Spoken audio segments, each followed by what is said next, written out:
What's up, fight fans? Thank you once again for coming through, much appreciated. I was going to do this video a few hours ago, but I just fell asleep, if I'm honest with you. And this is Deontay Wilder versus Bermane Stiverne. Remember, hit that subscribe button if you are new to the channel. Alright, so obviously it's a rematch of a fight that happened in 2015, and obviously Wilder's first fight that went to decision. Obviously all these fights are knockouts. He said he's going to get revenge, so to speak, and knock him out, and he did that. He knocked him out in the very first round with, I think, 1 second left on the buzzer.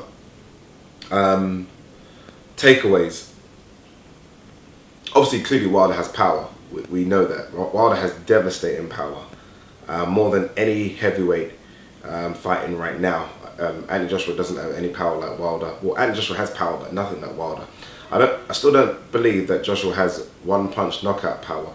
Wilder definitely puts you to sleep. And you know what the scary thing is with Wilder?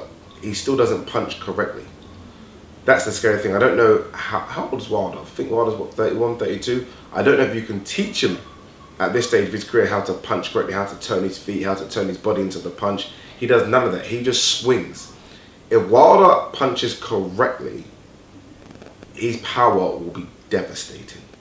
You watch him, watch the knockouts, especially when he's just swinging. And it's almost haymakers, but it's haymakers of a guy that looks like they're in a pub and they're drunk. It's not of a professional boxer. If Wilder can learn how to punch correctly, just punch correctly. I'm not trying to say learn how to box again. I'm not trying to say let's box like Mayweather, because that's not possible. But just punch correctly, then I almost fear for any heavyweight that's going to go up against him, because he's clearly athletic. Remember in the first fight, it went 12 rounds between these two, so the gas tank is there as well. It's obviously people have questioned, has he got a gas tank because he's never been 12? Well, he has been 12 with Stiverne before.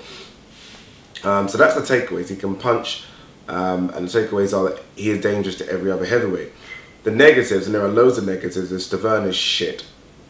Stiverne is useless. I hate when fighters do what Stiverne did in the press conference. Pre-fight press conference, I'm going to do this, I'm going to do that, I'm going to do this, I'm going to do that, and then do nothing. People might say, oh, it's because Wilder's so special. No. There's a couple of things that will clear. He's too heavy. He came in 16 pounds heavier than the last time they fought. If it was 16 pounds of muscle, maybe, okay. 16 pounds of fat. Just 16 pounds of fat. Didn't do anything special. I don't know how, and I've said this, and I said this in my pre-fight video, I don't know how you can be mandatory for the title after you've had one fight in nearly 20 months. So he's had, sorry, one fight in 2.5 years. Yet you're mandatory. I don't get it. And it's not as though you fought the second rated guy to beat. I just don't understand how it became mandatory. And I think it was almost a farce from the beginning. Look, he came in because Luis Ortiz failed a drug test, but I think there were better options. But Stiverne wouldn't accept step aside money. He did for Luis Ortiz, but he wouldn't accept step aside money for anyone else.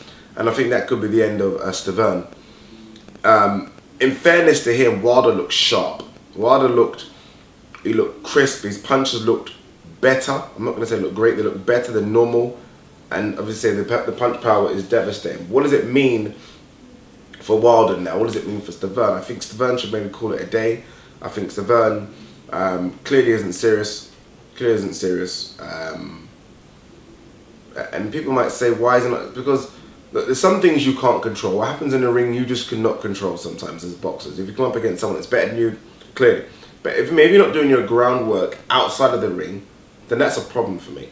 I mean, for him to come in that heavy when he's that short, suggests to me you're not that serious. That's my personal take on it. People might think I'm bashing him too much, but that's my personal take on it. You can't control inside the ring, you can certainly control outside the ring.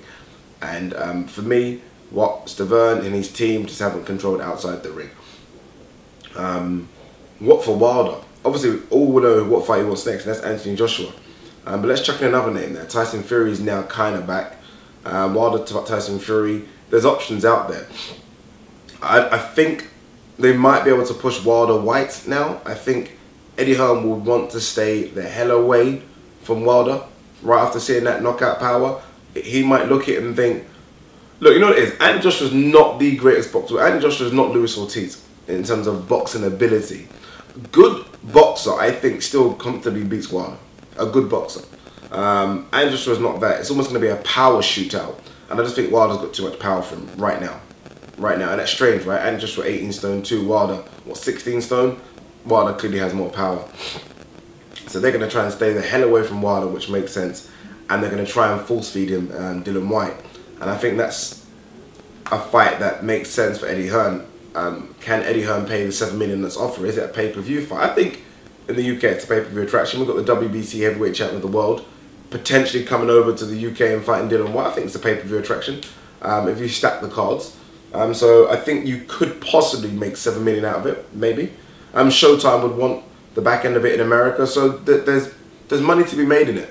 But is there enough to tempt Eddie Hearn to put him in with Dillian Whyte after that performance? Possibly so. Is there enough for Eddie Hearn to tempt to put Anthony Joshua in with Wilder? Absolutely not.